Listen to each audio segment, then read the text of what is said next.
안녕하십니까. 개미 무명입니다. 오늘 금요일 핫이슈 관련 세부 주제는 부동산 이야기입니다. 시청하시기 전에 구독과 좋아요 부탁드리겠습니다. 자, 제가 이따금씩 부동산 관련해서 제가 말씀을 드리고는 합니다. 자, 조금 썸네일에서 이제 자극적이다 뭐 이렇게 말씀하실 수도 있지만, 일단 이제 저도 부산이라는 이제 지방 도시에 사는 사람으로서 진짜 체감이 돼요.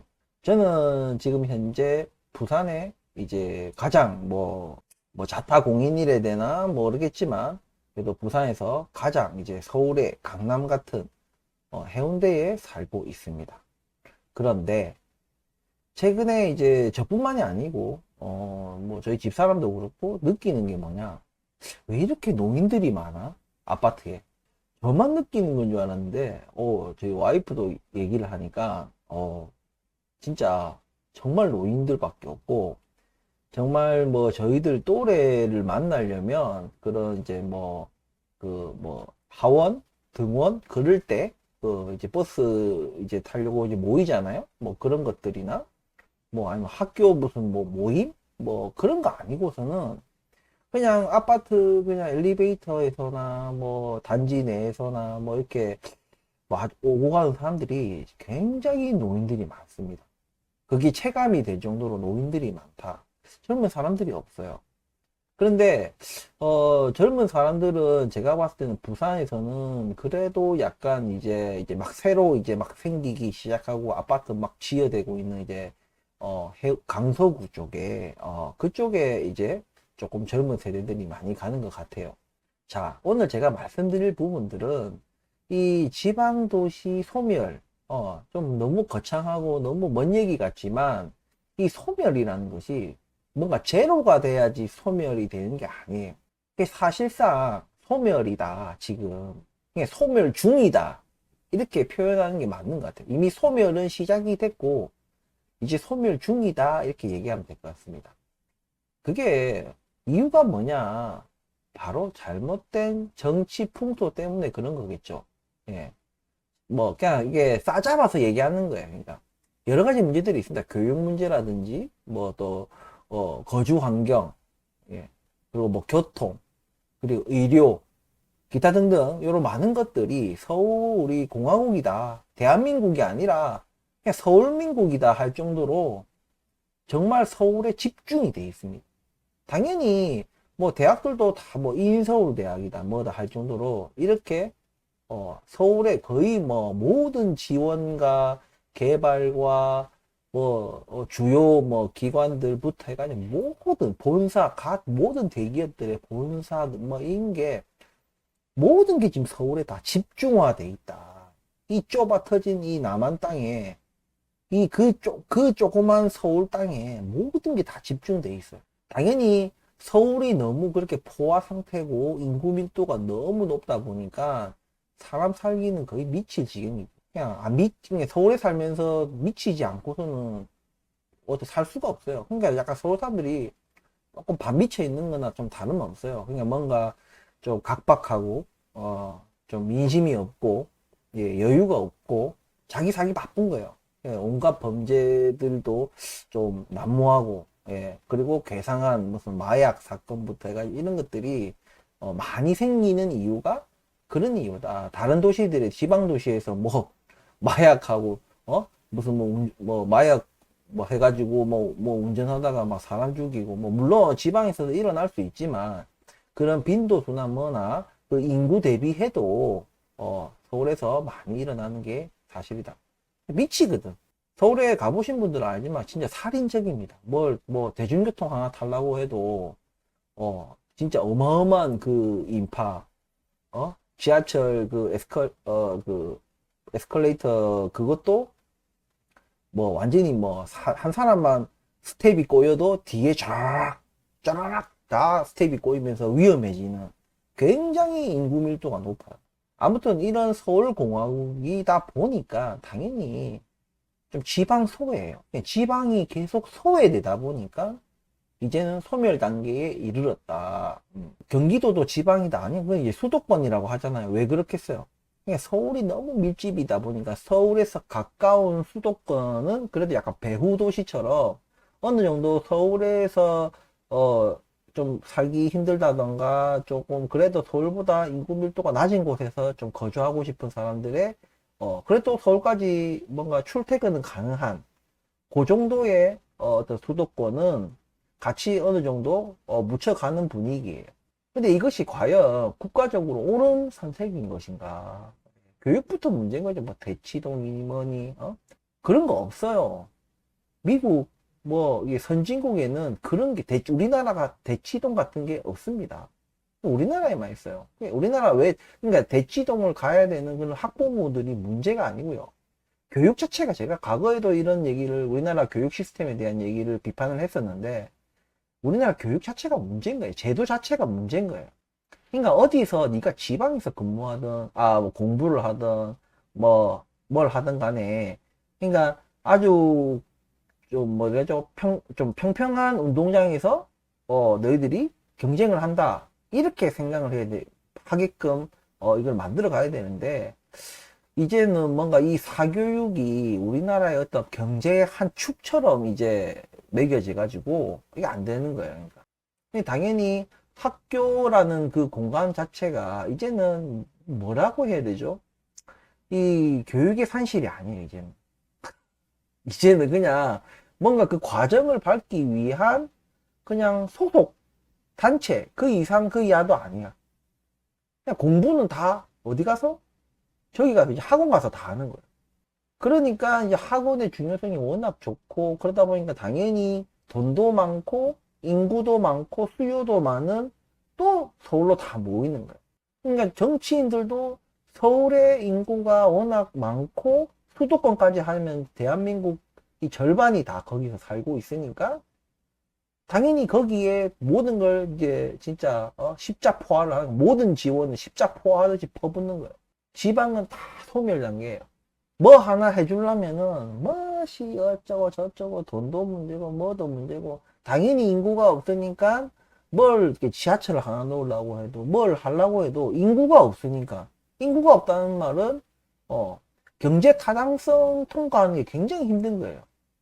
인구가 없으니까 인구가 점점 줄어드니까 이용자가 없으니까 당연히 더 이제 지하철 하나 놓는 것도 힘들고 뭐 공항 놓는 것도 힘들고 뭐 기간을 옮기는 것도 힘들고 뭐든지 다 힘들어지는 거예요.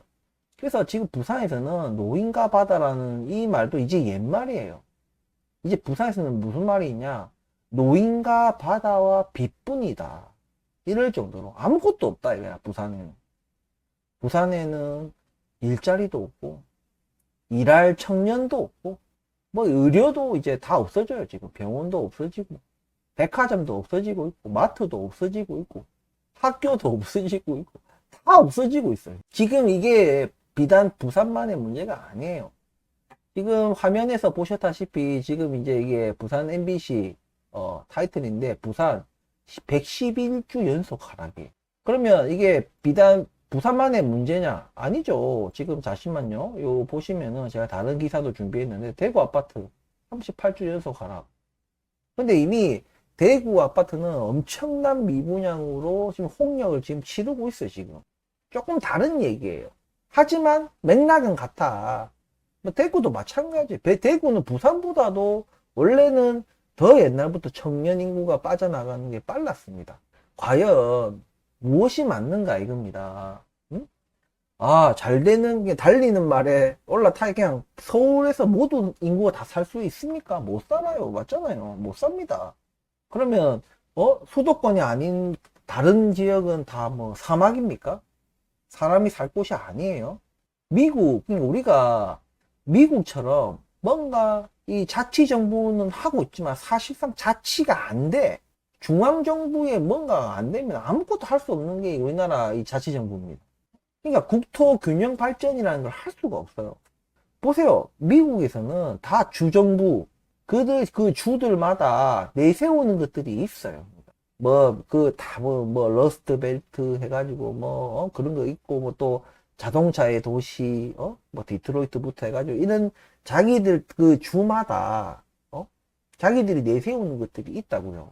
이번에도 뭐 이제 전기차 이제 공장을 어디다 짓느냐, 뭐 텍사스에 짓느냐, 뭐 어디다 짓느냐, 서로 또 주정부들끼리 이제 경쟁을 하는 거예요. 그런 것도부터 해가지고. 그러니까 이게 자치 정부가 뭔가 어느 정도의 그게 있기 때문에 이런 것도 가능한 거고, 우리나라는 아무 개뿔도 안 돼. 이 중앙정부에 뭔가 허락이래야 됩니까? 승인 같은 게 없으면 뭐가 아무것도 안 돼. 돈도 안 돼. 돈도 없어.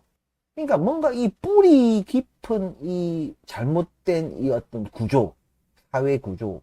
예, 우리는 이거를 뭐 전문가들이니 뭐 학자들이니 교수니 연구원이니 뭐가 떠들어대도 있잖아요. 정치인들이 이게 문제가 문제. 예? 표만 보고 하는 거야, 표만 보고. 나라 걱정하는 게 없고, 중요한 거는 또 국민들도 그런 것들이 뭐냐면, 국민들도 그런 걸 찍는 거예요. 그러니까 그런 사람들을 찍어내는 거예요. 그러면 당연히 정치인들은, 또 이번에 이게 먹혔네. 앞으로도 계속 이렇게 해야 되겠다. 이렇게 생각하는 거예요. 지방이 없어지든가 말든가. 신경도 안 쓰는 거예요. 뭐, 지방의 집값을 띄워달라. 이런 얘기가 아닙니다. 서울 집값도 부러질 거예요. 저도 부러진다고 생각합니다. 왜?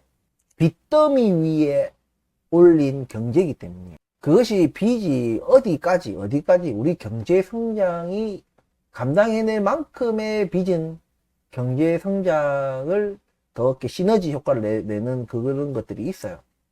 그런데 경제 성장의 몇 배가 되는 이런 부채를 안는다면 이건 당연히 빚을 낳는, 이자가 이자를 낳는 진짜 엄청난 이 악순환에 들어간다. 그냥 이건 시한폭탄 같은 거야. 시한폭탄이 그냥 어느 정부가 다음 정부에서 터질지, 이번 정부에서 터질지, 다다음 정부에서 터질지 무조건 터져요. 근데 이제부터는 문제가 뭐냐면 우리 한국은 이제 경제 회복 탄력성 같은 거 그런 게 없어요. 이제는 굉장히 힘들어진다. 왜? 이제 경제를 회복시킬 인구가 없어요. 경제활동 인구가 없습니다. 그게 없다 보니까 완전 그런 거 하려면 고부가 가치를, 그런 걸로 나라를 먹여 살려야 되는데 고부가 가치 산업도 우리가 끌려다니는 입장이기 때문에 안 돼요. 반도체 끌려다닙니다. 100% 끌려다녀요. 지금은 초기다 보니까 우리가 전기차 배터리가 초기 시절에 뭔가 특정 나라나 특정 기업에 뭔가 쏠림이 현상. 왜? 없으니까. 제공하는 곳이 없으니까. 근데 지금 반도체도 마찬가지. AI 반도체가 뭐든 간에 이것도 마찬가지예요. 그러니까 우리나라가 아니면 안 되는 그런 초고부가가치 이런 산업들이 없다. 그러니까 일할 사람도 없고 일자리도 없고, 우리나라가 자영업자가 높은 이유가 그거예요. 일자리가 없으니까 자영업자율이 높은 거예요. 4명 중에 경제활동 인구 4명 중에 1명이 자영업자입니다. 25%나 되는 거죠. 그런데 선진국은 보통 10% 안팎입니다. 10명 중에 1명 될까 말까 할 정도의 자영업자율이에요. 근데 우리나라는 4명 중에 1명이에요. 얼마나 높습니까? 2배, 2.5배가 높아요. 나라가 당연히 잘 돌아갈 수가 없지. 소비를 안 하고서는. 근데 그동안은 여러 가지 우리나라의 특징이 뭐예요? 배달이 막 어마어마하잖아요. 택배, 배달 뭐 이런 것들이 나라가 막 코딱지만 하다 보니까 이게 잘 되는 거야. 인터넷도 잘 되지. 그러니까 이게 잘 돌아갔어. 근데 이게 비용이 점점 올라가고 임금은 그대로인데. 자, 들어보세요. 소득은 그대로인데 이게 워낙 수요가 많다 보니까 배달비도 올라가고 물가도 올라가고 이자도 올라가고 이러다 빚더미 위에 전 국민이 빚더미에 앉다 보니까 이자도 올라가고 이러다 보니까 쓸 돈이 없는 거야. 쓸 돈도 없어. 근데 쓸 돈을 커녕 이제는 일할 일자리도 없어. 일할 사람도 없어. 당연히 소비를 안 하니까 당연히 배달도 배달 이제 라이더들도 이제 없어지고, 당연히 저기 어디냐 자영업자 뭐 가게 장사하시는 분들 밥집이나 뭐 술집이나 다 망하는 거야. 다 문 닫는 거야. 소비가 안 되는 거야. 소비가 돈 벌 데가 없으니까. 그리고 어마어마한 이 부채. 그래서 지금 부산에서는, 특히 부산에서는 노인 뭐예요? 청년이 없다는 얘기예요. 그리고 바다 말고는 일자리도 없고 뭐 아무것도 없다는 얘기예요. 교육 그런 것도 없고 의료도 없고 아무것도 없다는 얘기예요. 그리고 있는 거라고 또 어마어마한 부채밖에 없는 거예요. 그래도 그나마 서울은 수도권은 일자리가 있는 거예요. 그래도 일자리가 상대적으로 지방 도시에 대비해서는 굉장히 많은 일자리가 있고, 그리고 지방 도시에 또 대비해서는 질이 또 좋은 일자리가 있는 거예요. 그러니까 어느 정도 지방보다는 그래도 소비가 좀 받쳐주고, 그래도 뭐 부동산은 조금 받쳐주고 하는 거예요. 근데 이것도 다 돼간다. 왜? 그냥 조금 빨리 소멸하냐, 뭐 그냥 자영업자 같은 경우에 빨리 좀 빠른 속도로 소멸하고 폐업하고 없어지느냐, 아니면 좀 천천히 망해가느냐, 이 차이에 그 사이에 무슨 일이 일어날 거다. 뭐 그 일어날 수 있죠. 근데 궁극적인 우리가 큰 맥락에서 봤을 때는 쉽지 않다. 왜냐면 이게 단시간에 풀어낼 수 있는 문제들이 아니에요. 우리나라 뭐 구조개혁부터 해가지고, 그죠? 교육 제도, 그리고 인구 문제, 지방 도시의 어떤 국토 균형 발전, 이런 게 1, 2년 뚝딱 해가지고 5년 해가지고 될 일들이 아니에요. 근데 지금 당장 시작해도 될까 말까인데 전혀 할 생각이 없어요. 지방은 무조건 존망이에요. 한마디로 지방 도시들은 다 존망이고, 서울은 그 존망의 속도가 좀 늦어지는 것 뿐이에요. 서울도 망하겠지, 당연히. 나라 전체가 망한다는 얘기입니다. 그것이 이제 여러 형태로 터지겠죠. 왜 이렇게 비관적인 얘기를 하냐? 비관적인 얘기를 하는 게 아니에요. 그냥 사실이에요, 사실. 그러니까 우리 국민들은 참 안타까운 게, 눈앞에 딱 닥치고 내 피부에 와닿고 발등에 불이 떨어져야 아는 민족이라는 게 참 안타깝습니다. 좀 선제적으로. 그리고 이 선진국이 되기 위해서는 이 한 번 했던 실수는 두 번은 안 해야 돼요, 원래. 그게 똑똑한 민족이고 발전하는 민족이거든요. 근데 우리나라는 반복합니다, 반복. 했던 실수를 또 하고 또 하고 또 하고 또 하고 그래요. 매번 당하면서. 사기에, 똑같은 사기꾼한테 사기를 처음 당할 때는 당한 사람이 피해자지만, 똑같은 사기를 또 당했다. 그럼 과연 그 사람이 피해자라고 할 수 있을까? 그런 겁니다. 당해도 싸다, 이런 거예요. 그러니까 부동산으로 무슨 경제 발전을 이루고 경제 성장률 조작하고, 조작이에요, 사실. 부동산으로만 하는 거는. 지금 봐라, 지금 뭐 대학들 다 문 닫고 학과를 줄이고 정원 줄이고 밑도 끝도 없이 의대 정원만 막 늘리고. 그러니까 근본적인 문제, 장기 플랜, 그러니까 뭔가 제도가 긍정적인 어떤 면으로 사회에 안착이 돼야 되는데, 늘 우리나라는 뭘 하든지, 정치에서 뭘 하든지 간에 부작용으로만 안착을 한다. 이게 우리나라가 망해가고 지방도시가 먼저 망해가는 이유다. 이게 복합적이지. 아무리 내가 떠들어봐야 당연히 변하는 거 없어요.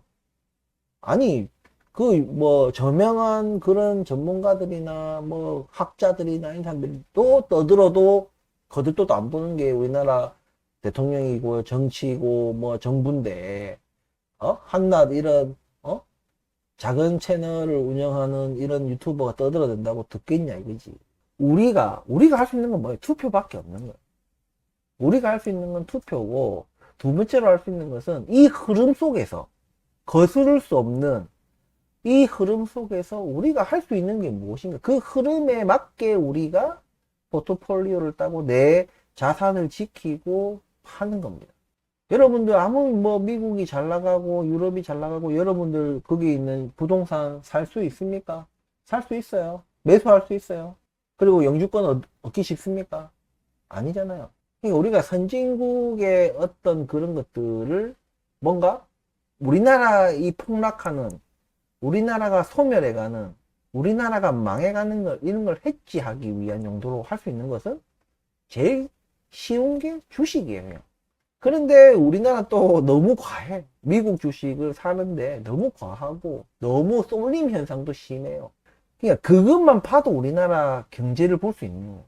분석과 뭘 가지고 미국 주식을 사고 종목을 선택하는 게 아니고, 그냥 뉴스를 보고, AI 막 떠들어대고 엔비디아 떠들어대니까 막 달려드는 거예요.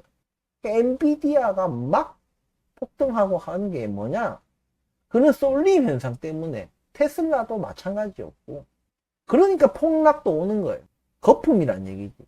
자기가 늦었다 싶으면 뭐 다른 대체 종목을 찾고 대체 어떤 투자처를 찾아야 되는 것인데 그냥 막 쏠리는 거예요.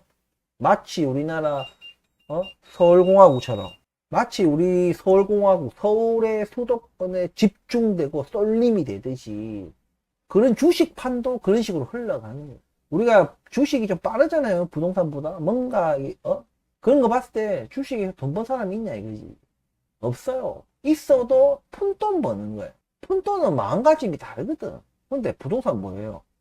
거의 전 재산이다 못해 받고 2배 더 막 이런 거잖아요. 그러니까 빚을 내니까 전 재산, 사실상 그 가족의 인생 전부를 다 거는 거예요, 부동산.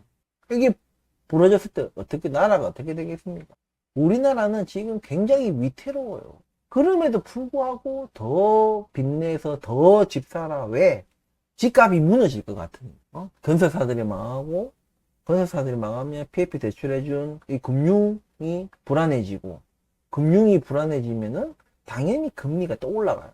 금리의 그 로직은 단순합니다. 안정적이고 좋으면은 금리는 떨어져요. 불안하고 위험하게 리스키하다 느껴지면 금리는 올라갑니다. 기준금리 그따금 그 필요 없어요. 기준금리도 당연히 거기에 반영합니다. 못 따라가면은 어쩔 수 없어요. 그 시장금리가 그렇게 움직입니다. 그러니까 제가 지난 영상에서 말씀드렸다시피 외국에서 한국 위험하다, 다 도망쳐 이러면은 그때 우리나라는 망하는 거예요. 왜냐면 우리나라는 외화 자본이 엄청나게 들어와 있어서 받쳐주고 있는데 이것이 싹 빠져나가면 그걸 못 막아요. 우리나라 뭐 무슨 외환 보유, 뭐 지금 뭐 환율 방어도 제대로 못 해가지고 지금 돈 외환 보유는 계속 돈 깎아 먹고 있고, 환율은 전혀 떨어지지 않고, 미국이 금리 인하한다고 했는데도 불구하고 빚컷인 얘기가 나오고, 뭐 3번 인하하고 나오고, 뭐 떠들어대고 내년까지 뭐 2% 떨어지고 말고 이런 얘기를 떠들어 쌓고 있는데도 불구하고 환율이 안 떨어져. 왜 안 떨어지겠어요? 우리나라 경제가 불안하기 때문에. 그래서 IMF에서도 우리나라에 대해서 경고를 한 거예요. 너 미국이 금리 인하한다고 너 금리 인하 하지 마. 너는 금리 인하하면 안 돼. 라고 IMF가 경고를 한 거예요. 맞아. 우리나라는 금리 인하하면 안 돼. 제가 말씀드렸잖아요. 우리나라는 금리 인상을 해야 된다니까? 그게 내가 궤변같이 들리겠지만 해야 돼. 맞아요. 근데 금리 인상을 하면 우리나라에 무슨 일이 생길지 저도 압니다. 알아도 해야 돼. 안 하면 다 죽어요. 진짜 다 죽고 난 뒤에야 완전히 완전 그냥 망하고 났어야 알겠냐 이거지. 우리나라 민족이. 눈에 지금 보여. 지금 자영업자가 싹 다 망하고 있잖아요. 이 사회 현상이 일어나고 있잖아. 근데 서울 수도권은 좀 늦게 간다고 한다. 왜냐면 우리나라 뭐 지방에서 인구 유출된 인원들이 어디 다른 나라 갑니까? 그냥 서울로 가는 거예요, 다. 대부분이 다 서울로 가는 거예요. 수도권으로 가는 거예요. 그러니까 서울 수도권은 지방에 비해서 버티고 좀 더 느리고 좀 버티는 그런 모습이 나와주고 있는 거지. 서울도 지금 집값 오른다 떠들어대고 있지만 집값 안 오르고 있어요, 서울도. 그런 장난질에 속지 말란 얘기예요. 우리나라 부동산 통계 시스템 자체가 허접해요. 얼마든지 조작 가능하고 얼마든지 장난질 칠 수 있게끔 만들어 놨습니다. 미국 같은 그런 통계 시스템을 가지고 있지 않아요. 근데 우리나라가 늘 위기를 겪을 때마다 누가 책임집니까? 책임 안 져요. 책임질 사람들은 이미 다 대통령 그만두고 자기는 희희낙낙 지 대통령 할 동안에 건설사한테 돈 받아 처먹고 재벌한테 돈 받아 처먹고 뒤로 삥땅 치고 혈세 빼돌리고 그 돈 가지고 떵떵거리며 사는 거예요.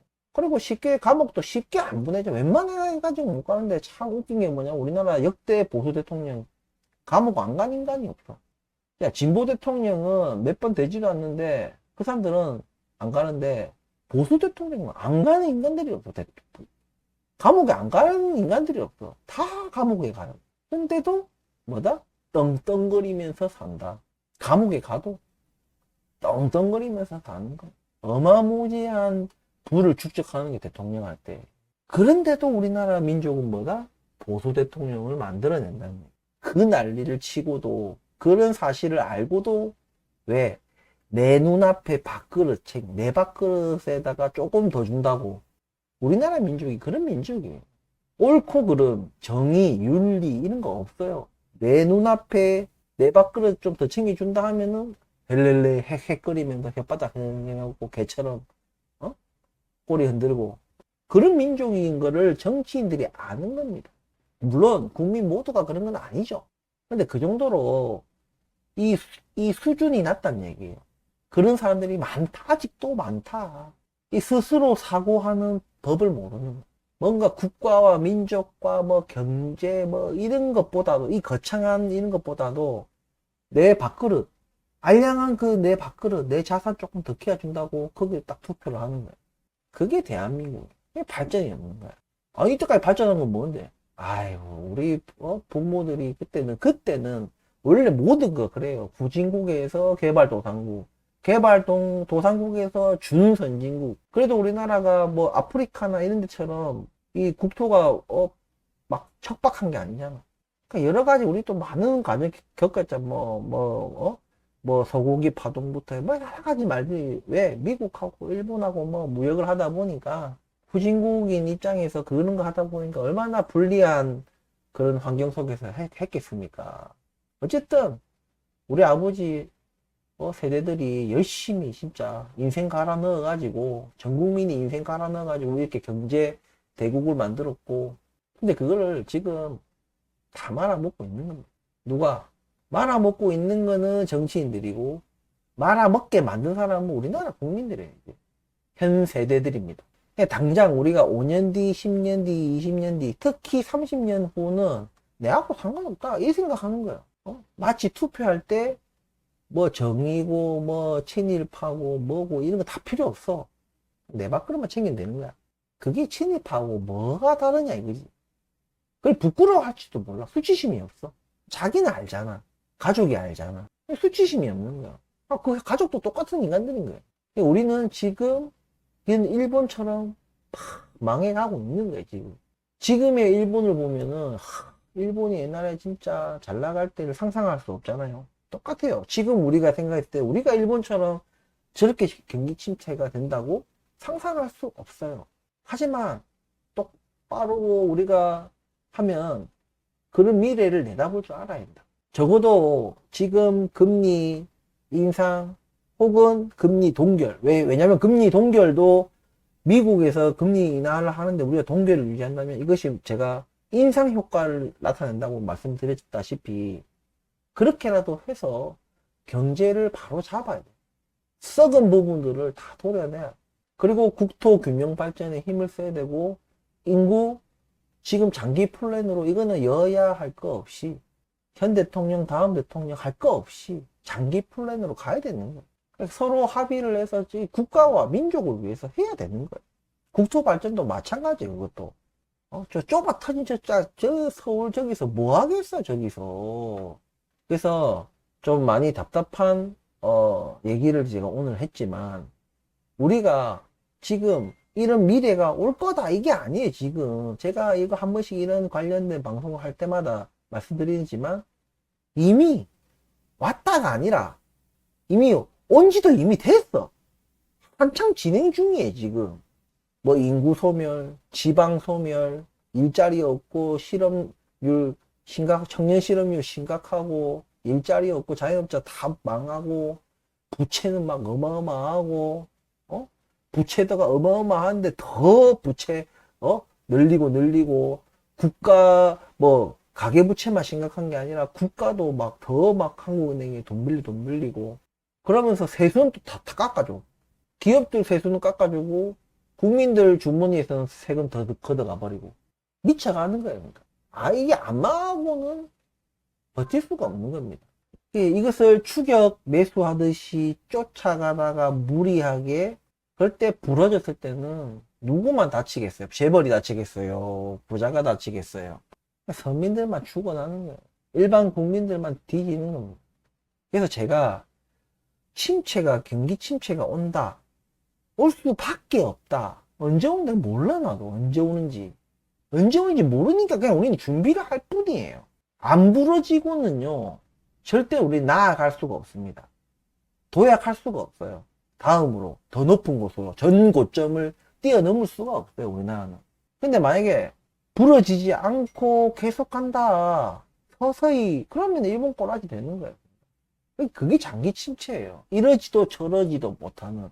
금리, 나중에는 막 금리를 미친 듯이 막 제로 금리, 마이너스 금리 가깝게 낮춰도 아무도. 왜? 일본도 노인이거든.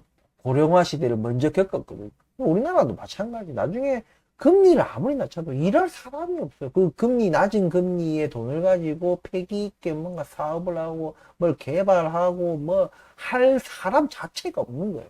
그래서 사람도 없고, 그걸 내가 뭔가 한다 해가지고, 내수에서 어느 정도는 받쳐줘야지, 또, 세계로 뻗어나가는 그런 또 도약판이 되는데, 뭐, 내수 자체가 아무도 안 하려는 거예요. 뭔가 소비할 사람들이 없는 거예요. 다 노인밖에 없어. 죽을 날만 기다리는, 그 노인들이 뭐 도전하겠어요? 그게 바로 일본의 장기 침체인 거예요. 일본의 젊은이들이 어때요? 뭐 하려고 합니까? 뭐 이렇게 대단한 거 하려고 해요? 안 해요. 왜? 무슨 마음이 있을까? 해봤자다, 이런 게 있는 게 해봤자다. 해봤자 아무것도 안 돼. 내가 공부 열심히 해봤자 뭐 실업자야. 뭐 해봤자 실업자야. 그냥 막 적당히 알바하고 적당히 그냥 하루 벌어 먹고 하루 살고 막 이래 살다 죽을래. 그냥 내 좋아하던 거 그냥 쏙닥하게 하다가 막 죽을래. 이런 거예요. 그러니까. 물론 전 국민, 뭐 일본의 전 국민이 그런다는 건 아니지만 그런 젊은이, 꿈을 잃어버린 젊은이들이 많기 때문에 국가가 침체돼 있고 이게 활동적이지 못한 거지. 역동적이지 못한 거야. 젊은이들이 역동적이에요. 패기 넘치게 도전하고 부딪히고 깨지고 다시 일어서고 그런 과정 속에서 나라가 경제가 성장하는 거예요. 사랑에도 아파하고 그 사랑 아파하다 또 극복하고 또 다른 사랑을 찾고 이러면서 또 결혼하는 거고 애를 낳고 행복하게 살다가 또 뭐 이게 막 역동적이어야 되는데 그냥 무기력한 거예요. 해봤자 아무것도 없어. 일자리도 없어. 내가 저거 하려고 내가 이렇게 공부했어? 안 해. 안 하고 말아. 그냥 내 정한 거는 할래. 저 돈 받고 내 인생을 저렇게 갈아 넣을 바에는 그냥 적당하게 그냥 동네 호프집에서 그냥 알바나 하면서 그냥 그렇게 살래. 이래 버리는 겁니다. 그대로 일본 그대로 가는 거예요. 일본 정치인들 여러분들 어떻게 생각하세요? 일본 정치인들이 진보적인 그런 성향입니까? 아니잖아요. 현실에 안주하고 있는 거 지키고 그냥 일하려고 그냥 하는 거예요. 일본도 마찬가지로 정치인들이 다 말아먹은 거예요. 근데 그런 정치인들이 말아먹게 만든 게 누구다? 일본 국민들인 거예요. 우리나라도 마찬가지예요. 그렇게 처당하고도 계속 그냥 보수 대통령이 나오는 거 보면 답답합니다. 아니 보수 대통령이 나쁜 거 아니에요. 근데 우리 국민들이 선택을 똑바로 하면은 보수 대통령들도 이제 바뀝니다. 아 이제 과거처럼 이렇게 하다가는 이제 대통령은 지금 20년째 못하고 보수 대통령이 안 나오고 있네. 자기들도 바뀌기 시작할 거예요. 옛날 진짜 과거처럼 친일 행위하고 뭐 재벌 무슨 얘네들 뭐 좋은 일 시키고 서민들 괴롭히고 노동자 탄압하고 이래가지고는 이제 보수 대통령 안 나오네. 그럼 자기들도 바뀝니다. 원래 그게 보수가 아니에요. 여러분들. 우리나라 사람들은 그게 보수인 줄 알고 있어. 왜냐면 우리나라 정치인들이 그렇게 만들었거든. 보수가 뭐 나쁘다, 진보가 좋다 이런 얘기 하는 거 아니에요. 제대로 된 보수의 역할을 못 하고 있는 거예요. 보수가 뭔지도 몰라 우리나라 정치인들은. 진보도 마찬가지고 뭐 진보라고 뭐 물론 보수보다 저는 낫다고 생각합니다. 지금 현재로서는. 그러니까 보수다운 보수 대통령이면은 그거는 그냥 우리의 의견의 차이일 뿐이지 또라이라고 안 하거든. 근데 우리 역대 보수 대통령은 다 또라이 미친놈들이잖아. 그래도 보수를 찍는 거예요. 정치 이념의 문제가 아니에요, 지금. 제가 말씀드리고 싶은 건. 현실을 적시해라는 얘기입니다. 지금 이런 얘기들을 뭐 우리끼리 떠들어봐야 뭐 그런 거 없다. 맞아요. 우리는 이렇게 비판을 해야 된다. 말은 쏟아낼 줄 알아야 된다. 하지만 우리도 살아야 되니까 그렇게 우리가 양심을 지키고 비판을 지키면서도 이 거대한 망해가는 흐름, 이 흐름 속에서 내가 살아가야 되기 때문에 이 거대한 흐름을 내가 바꿀 수는 없거든. 나는 투표만 할 뿐이고 목소리만 낼 뿐이지.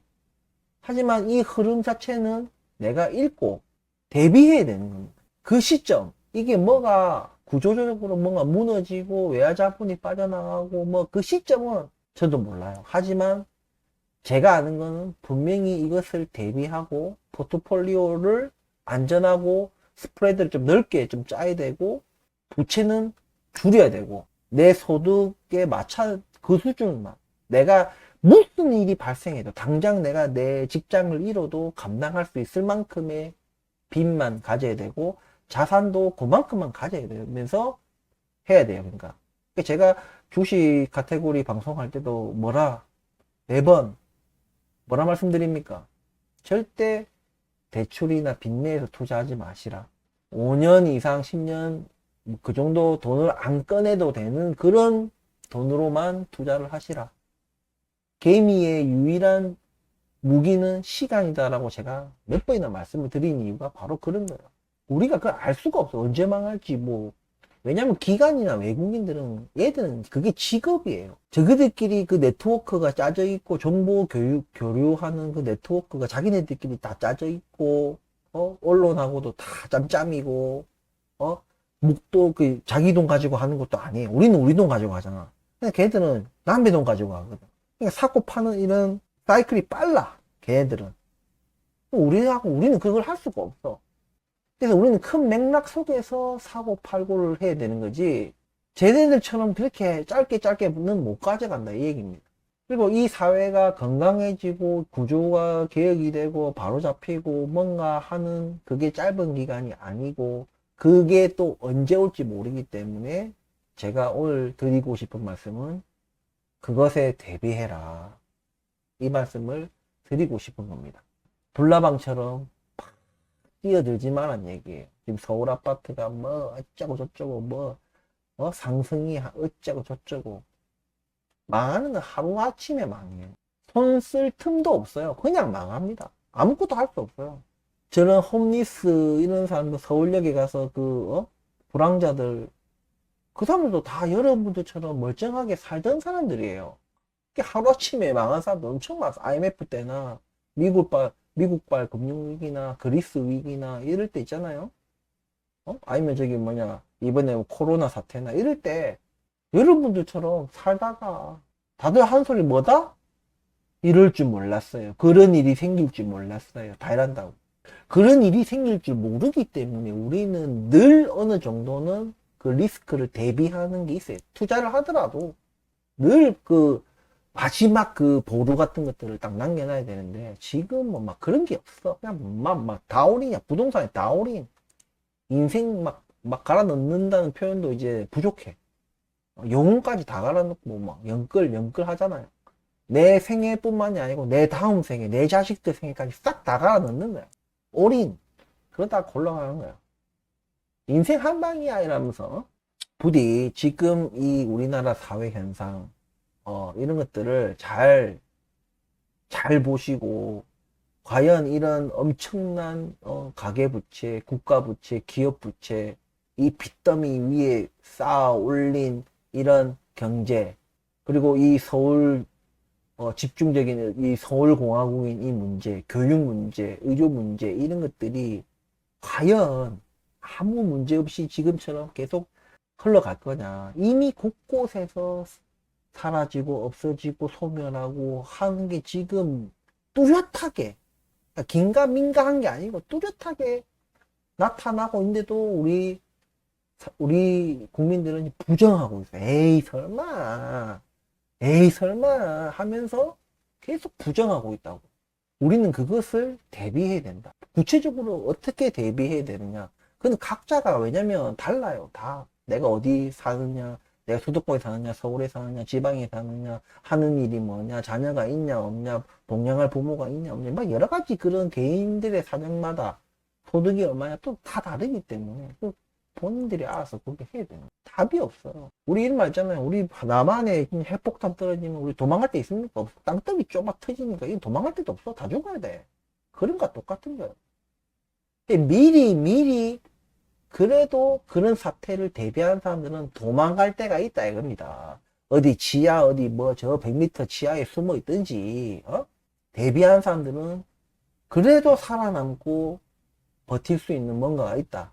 손에 잡히지도 않는 꿈만 쫓다가 진짜 거리에 불화가 되는 거는 순식간이다. 절대 그냥 서서히 부러진다 생각하지 마세요. 처음에 부러질 때는 무조건 팍 부러집니다. 그 다음에 서서히 침체하는 거지. 하여튼 오늘의 뭐 주구절절 오늘 두서없이 얘기했지만은 우리나라 이거에 대해서 좋게 보지 마라 이겁니다. 대비해라. 설사 아무 일이 일어나지 않는다 해도 5년 뒤, 10년 뒤, 20년 뒤에도 아무 일도 일어나지 않는다고 하더라도 대비해서 손해볼 건 없어요. 아, 저 친구처럼 그때 연끌하고 올인했어야 되는데, 하지만 잃을 건 없다는 얘기예요. 여러분들이 부자가 되지 못하고 늘 그 모양 그 꼴로 사는 거는 뭐다? 불나방처럼 뛰어들어서 모든 것을 걸기 때문에 그런 거예요. 기관이나 외인들은 절대 모든 것을 걸지 않습니다. 그러니까 아무리 세상이 망해도 기관 외인 망하지 않아요. 모든 것을 걸지 않기 때문에 그런 겁니다. 늘 리스크를 해지하는 이유가 바로 그런 거에 있는 거예요. 대비해서 나쁠 거 없어요. 손해볼 거 없습니다. 대비하세요.